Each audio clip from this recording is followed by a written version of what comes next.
Good morning, good afternoon, good evening, wherever you are listening or tuned in to this broadcast. Welcome back to Ionisms. My name is Ian, and I typically talk about movies, pets, cricket, and geopolitics. It's a slow burn, straight talk, no wish wash, no mumbo jumbo, no rhetoric, no jingoism, and straight, simple one to one conversation. If this is something that floats your boat, you've tuned in to the right show.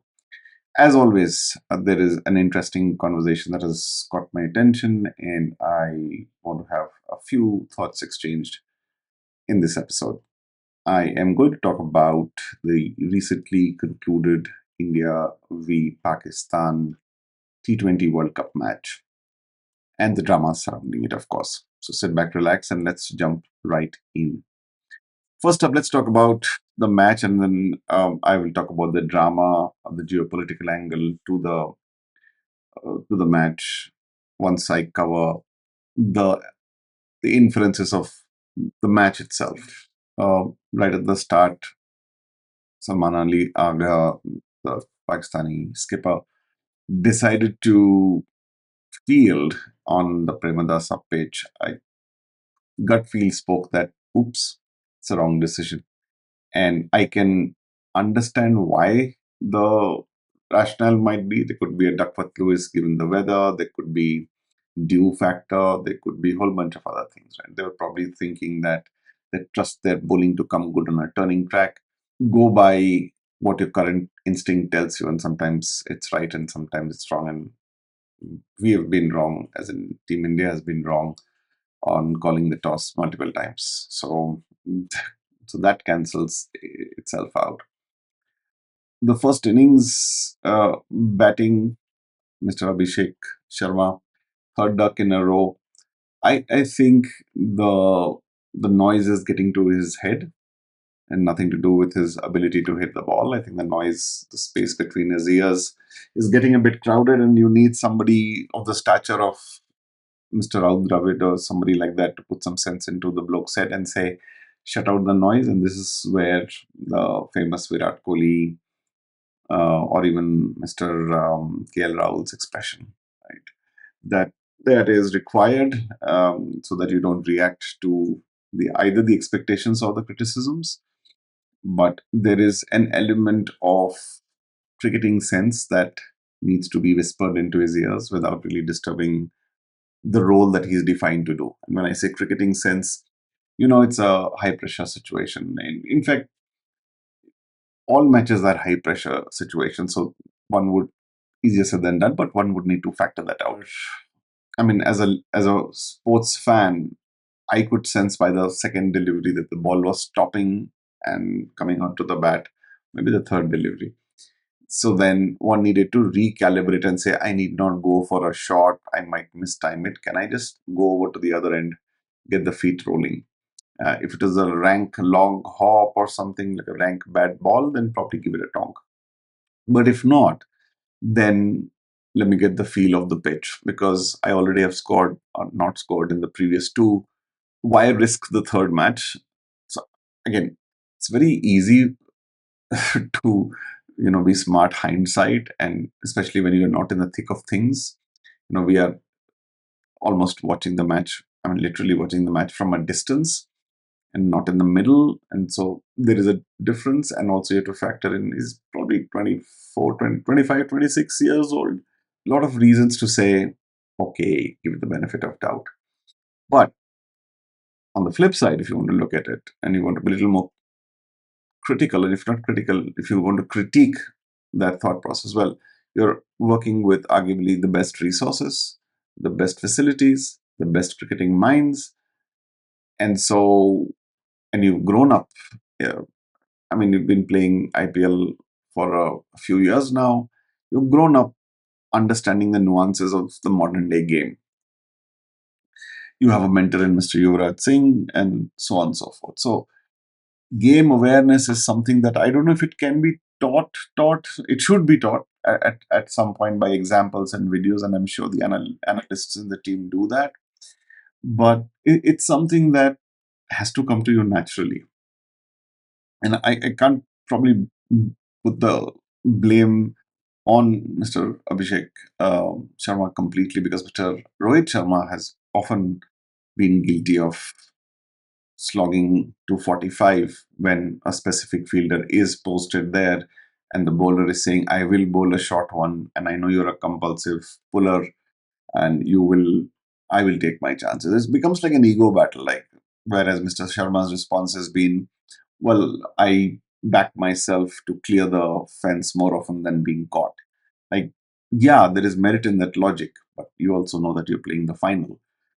You're also playing the semi-final or some of the big marquee matches, and you don't want to do that specifically, or do it a little later. So that's what Mr. Abhishek Sharma needed to do as well. Probably play the aggressive shorter, maybe the next over. It's not too late. I know he's been tasked to tonk, so he has no excuses to not tonk. But, well, along with that comes judging the length really quickly. And you had a spinner bowling, so I don't know if that threw him off a little bit. But idea is to adapt quickly, and that's something he will need to do moving forward, because people know that you are an instinctual player and you're more likely to get out than hit and connect. So, but that percentage ratio over 10 matches and key matches has to be in the positive and not in the negative. So, leave it at that. Still young, give a benefit of doubt. Rest of the batting, and we'll keep Mr. Ishan Kishan aside. Rest of the batting also hasn't come off well. It hasn't really taken off. When you are considering yourself as one of the top teams, defending champions, there is an expectation of invincibility. There's an expectation of authority, of making a statement kind of play that comes with every match. That when you win, you have to win with a thumping win, and you don't huff and puff, and you don't scramble or scamper to a victory. That seems to be missing. Now, a win is a win is a win. That's a practical way of looking at it, but also a dominating win is more satisfying. And I don't think, yes, it was a 61 run victory, but I don't think it is a completely dominating, and it's debatable. I get that. Like 61 in a T20 match is clearly a substantial number. But if I were to, I'm being a little hard here, so forgive me on that. But the batting left a little more to be desired, in the sense, it you have the firepower to go past 200 every single time, taking the pitch out of the equation. And that structured planning was missing. The mode of, or the manner of dismissals. You know that it is stopping. Slow down. It's not the first time you are playing in Premadasa, right? So you have played there before. And the pitch changes, there are drop in pitches, perhaps. You know the ground dimensions, they have not changed.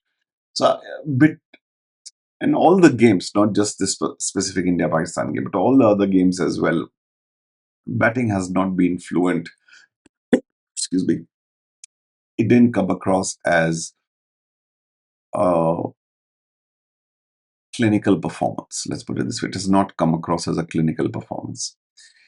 And so, definitely area of improvement. Early stages, maybe you're not taking the games that seriously, and so on and so forth. You will make it to the Super 8s and all. But then, winning is like a template. The earlier you get into it, the better. Let's talk about the bowling, and I'm talking about the India bowling. The India bowling, with spin, barring Varun Chakravarti, who came across as sharp for most part, and I still think Mr. Bumrah has gone off the peak. Despite that beautiful Yorker to Mr. Saim Ayub, um, uh, and the following wickets and all. Yeah, but that sharpness, that, oh my God, this is dreadful. I mean, I don't want to face some kind of fear. Maybe it's there, but batters are studying him more, are figuring out the Yorkers more, figuring out, and if there's no assistance from the pitch, then it becomes a little more difficult for him to be as lethal. Um, and I don't know if it is the fatigue of the game. He's got an adequate rest. He had an injury, long layoff. So somewhere he needs to, probably it's the format. I don't know. going back to even the Test match series in Australia, I thought there was a little bit of looseness um, about his bowling in the middle tests. Um, and so yeah, over the last year or so, I see a little bit of off the boil kind of thing. I don't know why that sharpness is missing, or am I just reading too much into it? I might be wrong in this case. I'm just putting it out there as a cricket follower, as a fan of Mr. Bumrah's bowling. So I only say it out of concern because I do think he has a good 3 years, 4 years of peak fast bowling left in him at least. And no better testimonial than Mr. Mitchell Stark. Wow, what a performance that he's had. So back to the India-Pakistan match. The bowling did well. Pakistan imploded. They could have pushed it a little better.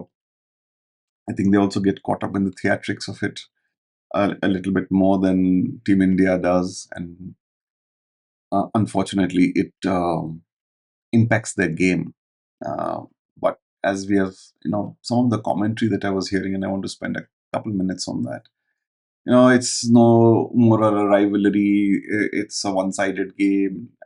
This is a little premature to say that. Yes, we might have won in the recent past, but it's not necessary that we should just write a team off, whether it's Pakistan or anybody. Anybody could turn up on the day and you make a horrible mistake and you're out. And we have had instances of that in, say, in the Champions Trophy when we beat them very comprehensively in the league stages, and then they turned up in the final and we choked or panicked or whatever you want to call it. And we have had a history of not making big or not making good of the big matches when it mattered, when it counted. And I've always said, if you're calling yourself the top team, you will and should, by all means, make it to the semis, as in the last four, and then more often than not be in the finals, and then more often than not win the finals, because those are the two matches that matter the most. You could play super well, be unbeaten, and all that, da da da, but winning when it matters the most is what the expectation is from a top team. Others who are never sure of a spot in the final four, getting to the final four is a achievement. It is an attainment. I've been in the semi-finals, like a Zimbabwe can say that. I don't know if New Zealand, because New Zealand have been in the four for more often than not. So, but it's a goal achieved, right? But India, Australia, I would think South Africa should never feel that um, reaching the final four is a oh my god experience. They should, with the talent, and England as well. The talent, that is sheer talent volume. England, Australia, South Africa, India, followed very closely by New Zealand, have to be in the semi-finals. Like somebody has to have a really really bad day to not make it to the semis, right? So that's how it should be. It should be a very tight match leading up to the final four selection, but India should be there, and then the finals. And now you should know how to play in the big match moments and the key moments, and how to win the smaller micro sessions or mini sessions during a match. And that's what Australia does exceedingly well. They don't always necessarily focus on the big picture of winning the match, but winning the key moments, like the first over or the over after drinks, or the end of power play, and so on. So there are those micro moments and sessions, uh, going the extra mile to stop a ball which could have been a four, lifts the field up, and so on and so forth. So the Australia do that bit really well. And so India needs to be in a momentum zone. Sometimes I feel we let the game drift. It's going on, let it go on, and not. And one can argue, why manufacture a shot? Sometimes you need to be patient and let the batter or the opposition make a mistake, and then you, all those things are aside. But so in you need a captain who's very instinctual, who's very street smart, who knows that okay, now this person is getting into the flow, right? So somebody like Mr. Saib Zada Farhan, and you've seen in the previous matches that once he gets into the flow, then he might, or Mr. Fakhar Zaman, once he gets into a flow, he's not playing, I know, but I'm just saying in previous instances, I think he miss it. Keeping him out, probably not such a good thing, because he has the raw talent. It's the temperament that sometimes catches him. But if he clicks, then he does a good job. Likewise, you have a bowler of the caliber and cadre of Mr. Shaheen Shah Afridi. All said and done, right? His space between 2 years is completely messed up. He needed to be taken care, guided, coached in a way that he could have gone from good to great. Now, what's happening is from being good, he's becoming, let's not call him bad, but less good, less effective. And that's not good for world cricket standpoint. You need fearsome fast bowling at all times. As much as I love the batters, I have a very huge respect for out and out fast bowlers. So you need a fast bowling, fearsome attack. Uh, and so I often feel that he's not been handled well. And not that, I mean, strictly speaking, as a Indian fan, I would say, yeah, so what? It works well for us. But as a sport lover, as a lover of cricket, this, good talent needs to showcase. And yeah, they may come back and hurt you at some point, but you have to doff your hat when they do a good job. That's the maturity of a proper cricket lover, that or a sporting fan. When your opposition does well, who's out batted you, outfielded you, then you've got to stand up and clap and say, yeah, you did a good job. So, but that's not happening for Pakistan anytime soon, and that's why you hear so much of commentary around, oh, the rivalry is gone. But I would strongly, strongly caution anybody listening to this to not um, indulge or take that too seriously. It just takes one match to turn the psyche around. And the tournament is not over either, right? So let's not count our chickens before they are hatched.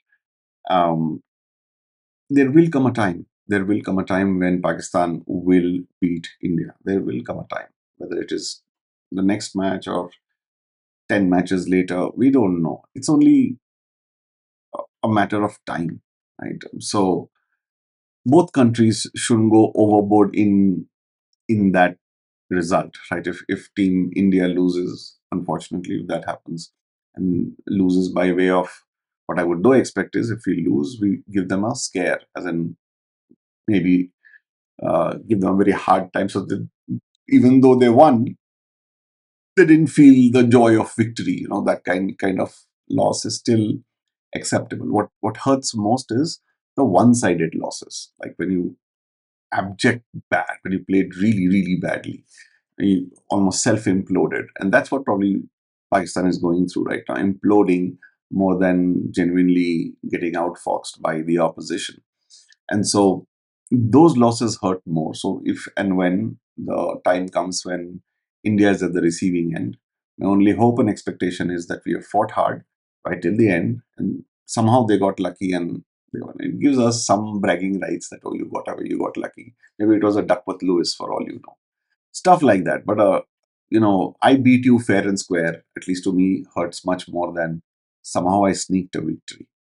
But I do know that if and when that happens, there will be massive eruptions. People will, have a whole bunch of commentary to go. And then if it happens on the other side, which has been happening in Pakistan, it will probably have a very devastating effect, which is not good. I think, as much as I saw some of the reaction, Pakistan channel reactions on online on YouTube, it was, I don't know how much what of it was mocking, and people just, even cricketers made non-cricketing commentary, like, why did you keep the mystery spinner till the end? Well, then who would have bowled the last over? If you could not trust Mr. Shaheen Shah Afridi to bowl the last over, you had to bowl him in the beginning or in the middle, which means you would have to keep the, even don't remember his name, Usman Tariq, if I'm not mistaken, for later. Right? It was a tactical gamble which didn't pay off. Could he have bowled earlier and had the same result? Yeah, he could have, because in the power play, the chances of a risk would be higher. It's just, as much as it is made out to be such a big deal, it is historically, if you see, whether it was Mr. Mutaya Muridhar, it was our own Mr. Ashwin Ravichandran, or there was another one in Sri Lanka, forget the name is coming. The carom ball chap, I forget his name. Um, so they were very effective for a short period of time, and then from the mystery, unreadability standpoint, and of course, Mr. Muthiah Balidaran is different league and class, not comparing that. But Ajanta Mendes. So what was the name that I was talking about, right? So but after a certain point, you get predictable. Even with Mr. Ravichandran Ashwin, he changed a whole bunch of things, so he kept himself relevant for a longer period of time. He started bowling even in swingers. He changed his action at least two, three times. The pace, the trajectory, the onside, the round the wicket, over the wicket. He did a whole bunch of things. And I thought it was a little too much sometimes, but his idea was to never let the opposition understand your syllabus. So give him credit for that. So Mr. Usman Tariq is just joined, so he's a bit of a novelty. It'll take some time to study him, and then probably if you play a little more frequently, same time next year, it might be even tonked for a 20 run over or a 30 run over. So uh, don't worry too much about him at this point in time. But yeah, these reactions that have come from ex-cricketers of Pakistan about the loss and how they have lambasted and torn into their cricketers. I don't know how much good it is going to do to their confidence, given that there's a tournament is still on. And while sport is passionate, it is also game of wits. And right now, they're not helping their team to keep their wits about themselves. So let's see what happens. Super 8s are starting, and it'll be very interesting here onwards. This is like the business end of the tournament. So all in all, happy about the end result eventually. Probably not the perfect game, but a victory is a victory, a win is a win, and take it in our stride and move forward. Mr. Ishan Kishan, clearly he's on a man on a mission. It's a mission Kishan.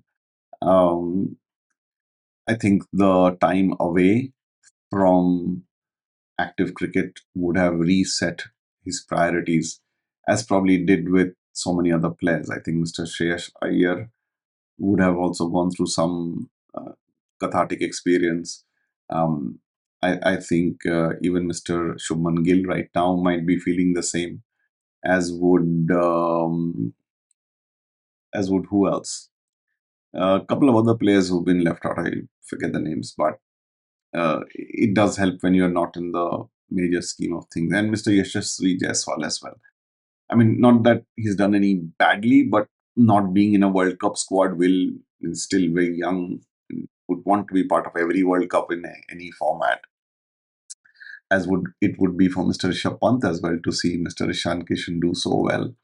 So whenever these guys come back into the squad, as I'm sure they will, there will be intense competition. Right? I feel bad for Mr. Sanju Samson. His career is effectively checkered now at 32, 33, or whatever his age is right now. Probably has another 3 years of peak performance left, and if he can make the most of the opportunities for long enough in consequential matches, in consequential innings, that kind of cements his place. That position at number three was for his to take. Position at number one was for his to take after all the departure. But somehow, work of fate, his timing, or the lack of it, all mix and match set aside, it has not worked out for him, unfortunately.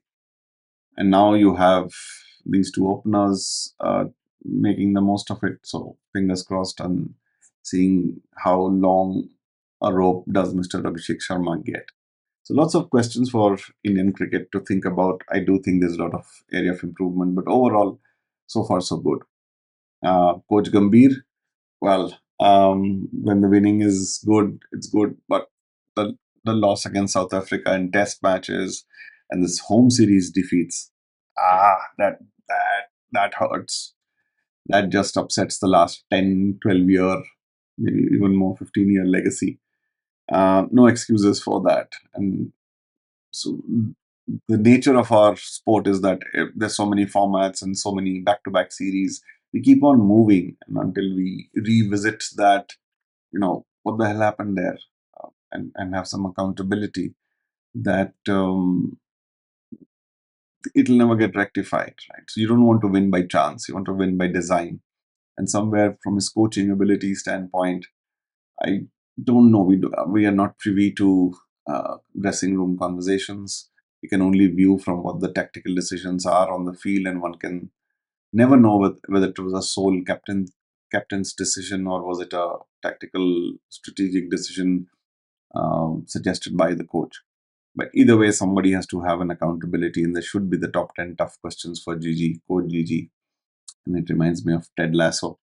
Not that Gigi is anywhere like Ted Lasso, but I'm just saying that was such a nice way. If you haven't watched it, I would strongly recommend to watch that. It's a great coaching, how to fit in and how to get the team going. It's a masala episode, as in masala web series, but it's on Apple TV. Quite good. So, net of the story is lot to be improved on India's batting performances and then bowling, of course. The short ball stuff, whether it is Mr. Hardik Pandya or Mr. Ashdeep Singh, they just tend to overdo it. And they would argue that they have gotten wickets with it, but I always think that the short ball is a surprise element and not like a every second or third ball is a short ball. So leave it at that. Let's talk next about the drama surrounding the match, the political posturing, non posturing, the exclusion of Bangladesh, and then the U turn, and then the goal that Mr. Naqvi has to say that we brought ICC to their knees and they came begging to us. Oh my God, is there nobody in Pakistan doing some critical thinking that this is not possible? You know, and that's perhaps the reason why these people are still at the helm of affairs in that country. That nobody's questioning them, nobody's asking why. And they kind of believe every darn thing these people say, and can't you if they are debating about this on national television without even questioning as to they keep saying don't mix sport with politics. So, well, begin that story at home. Charity begins at home. When Mr. Moshin Naqvi is also the interior minister, is connected to the government. So why is he running the sport? And then what gall do you have to point the same finger at these? So hold on. Right? So all these people who are taking holier than thou stance of we do never involve politics in sports. It's India's always flexing its power and all that. Nobody's asking the simple question, but why? What has Pakistan done to deserve that kind of treatment from India? What have they done? Have you ever asked if you're a local Pakistani listening to this broadcast? Ask people, why do you think India is doing like this? Like, no, what is the origin story? On facts, not on what you read in the history books, right? So facts being neutral facts, I'm not saying India facts, global facts. Then you have to believe in some global historical accuracy, right? So whether it is Op Sindoor accuracy, whether it is Kargil accuracy, every single time there has been a misinformation campaign, and the audience or the people have believed that misinformation as a single source of truth, only to be woken up from reality maybe 5 years later saying, "Oh, dude, I didn't realize I was being bullshitted so much. There was so much of BS in this." Moving phase out of the IPL was a little premature. Like one person does not define the entire country's stance, and what message are you giving, anyways? So, and not that Fizz had gone and made any provocative statements or anything to the best of my understanding and knowledge. And so you kind of not let it flare up then anymore. It is also true that the atrocities that were happening against Hindus in Bangladesh has increased like never before. And somewhere a diplomatic message needed to land. Should it have landed through a sporting, almost like a franchise cricket standpoint? That probably is not required. Then, series is a comedy of errors. And then we did, and then BCCI did that error. And in response, Bangladesh did a bigger error. oh, so we won't play the World Cup. And then Mr. Moshin Naqvi, being him, the classical politician, must have given them chabi, the key. Yeah, shouldn't come on, come on. We'll be there. We'll also not play. And these guys got carried away with all the camaraderie, and that's why this whole is what they call the emotional subcontinent. Just not subcontinent, right? If you go back to read Shakespeare, if you remember Julius Caesar and what Mark Antony, I think, said, the Romans are swayed by emotions more than reason. Or there's some phrase like that. I'm just paraphrasing.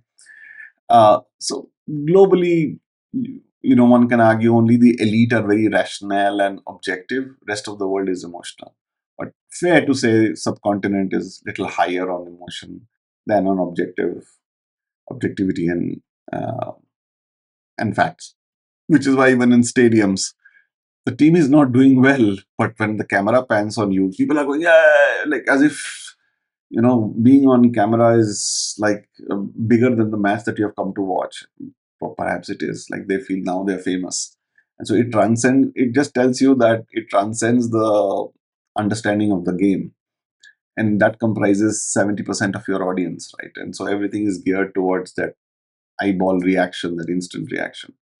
And so Bangladesh got carried away very, very clearly, and it's so stupid to get carried away in this day and age. Nothing to do with BCCI. Even if BCCI wasn't that powerful, you shouldn't have gotten so carried away to respond with that kind of a match. But you did.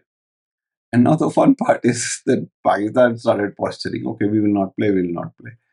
Whereas almost everybody, barring the poor people who blindly follow their administrators, believe that Pakistan is now, its time is the common verbiage I heard across all interviews, whether it was Mr. Najam Sethi's interview or some of the lady journalists interview. They also, it's time to make a statement and stand up. Today we are just one. Now we have Bangladesh. Tomorrow we'll have five more. Bro, I mean, like, seriously, wake up and smell the cappuccino, right? It's not the way of the world happens is going to work out, right? Uh, there is no other way but to diplomatically, via dialogue, solve all problems. Economically, there is no conversation, right? There's no parity. So why even go there? Right? There's a famous one-liner or a joke is like, great skill is walking on a tightrope over Victoria Falls or a waterfall. Right? A great skill. Intelligence is trying not to do it. Right? Why would you want to risk your life and so? Why is there, or back of the mind, it's just like that cheap thrill, right? Like, let's stir up some storm, let people talk about it and listen to it, and we'll be in the news. And no news is bad news, right? So we're all in the public limelight, and this sense of importance. Look, if people are asking me questions, on reporters, our world is talking about. And then you have the usual Mr. Nasir Hussain and Mr. Arthur and some of the English taking the moral stamp. Yes, BCCI is being the bully, and like, they know the historicals, the history uh, behind where we are today and why we are there today. And of all the knowledgeable cricketers, they shouldn't be saying that, right? But they do, and so they also therefore demonstrated that they're also at the end of the day more emotional than they are objective and practical. So and then, as it turned out, finally, Mr. Moshin Naqvi, and such a fast, that was the lame duck excuse of the decade, if certainly not for the year, um, that we only played because Sri Lanka, we have great regards for Sri Lanka, and that's why we played. Until yesterday, you were like upset about Sri Lanka beating you, and all sorts of things, and so. These people still continue, and they continue because nobody is asking them the bad, the tough, the hard questions. It's just not happening. It's unfortunate that this stalemate is here to stay. I don't think anywhere it's going anywhere. I think being a higher emotionally charged nation, that's probably where Pakistan does better, and where India is lacks is India has critical thinkers. India has people who question a whole bunch of decisions and make a lot of noise about it, and many a times have over managed this noise has managed to overturn those random decisions. And so they got more upset by the fact that there was no handshake, no handshake, not handshaking. I'm a little out there on that. That just because you shake hands doesn't mean you have yielded, you have complied, you have agreed, and all. You just shake hands because you're acknowledging the existence of another person. That's all. There's nothing more. You don't become bigger, you don't become smaller, none of that sort. The thing is, handshake is often associated, I think, of friendship and warmth, and it's a warm handshake, it's a firm handshake, something on those lines. So it need not be that. You can just, as a courtesy, as a manner of decorum, just do that and move on. You don't need to have exchange jerseys and signatures and bats and gifts, and that's not required. That's fine. Even the if you at the Wagah border, the Atari border, in the border closing ceremony, both the soldiers come to the zero area, as in the no man's land area, where they do shake hands, don't they? To the best of my knowledge, they do. While the flag is folded back, and so why is it that you don't want to do that in on field? So there is also the fact that as and when it happens, and it will happen sooner or later, there will be a whole noise in Pakistan where people will say, "It's victory! See, we got India to their knees. They had to come and uh, and shake hands with us. We didn't go." So this, whatever we do, there can be a narrative or a counter narrative spun out of whatever India does, right? So it is unfortunate that the fans are not getting to see a regular bilateral series. But I think now, post especially Op Sindoor, uh, it is not anytime soon that this will reset itself. There has to be something that will yield, that will change. It could be owing to either a governmental change in Pakistan, could be a governmental change in India. Once something like that happens, there could be a small window that opens when they say, okay, let's reset. Like Bangladesh is already sounding off that, oh, we need to reset, okay? There could be a small window then, but up until then, I don't see any big event which can trigger a change. Like, okay, now past is past, let's get on with it, let's be friends again. Um, and for those who don't know, I think please research the historical accuracy of India's stance towards Pakistan from, say, 1947 through 19 to 2026. And if you want to further break it down, so the stance from 1947 to, say, almost till 65 war is in a certain style. Then, say, from 70 71 through almost 80 82, there's a different stance. Then when the Islamization of Pakistan started to happen under Ziaul Haq, the stance was different up until 90s, and then from 90s to 2000 was a dramatically different stance in terms of, we were more vocal. Up until then, we were upset, and we were giving, quiet conversations, and then post 99, I think more dossiers and more evidence and all those things started to happen. I think then the major shift came post 2013, 2014, when verbals were running out, and then kinetic action came into being. So it wasn't an overnight decision, and suddenly India has become, basically, it's a, I would even dare to say and go out, stick my neck out and say it's Pakistan's tactical diplomatic victory to bring India back into conversation on engaging with Pakistan. I think we were running away with the story, and all they were almost getting into the ignored zone. Like, oh, yeah, you do you. Who cares? We have a whole bunch of things to do. Whether it was in cricket, economically, entertainment, movies wise, we were just on a higher, and we are still. So we were distancing ourselves, and to Pakistan's uh, credit, there they managed to, bring themselves closer and pull us our attention, not economically, our attention span, and bring the India Pakistan conversation back into the living rooms of most homes, which was almost dying out. I mean, nobody was talking about them at all in India. And I have no political affiliations. I'm not attached to any party. I'm just a regular citizen. We weren't discussing about Pakistan at all.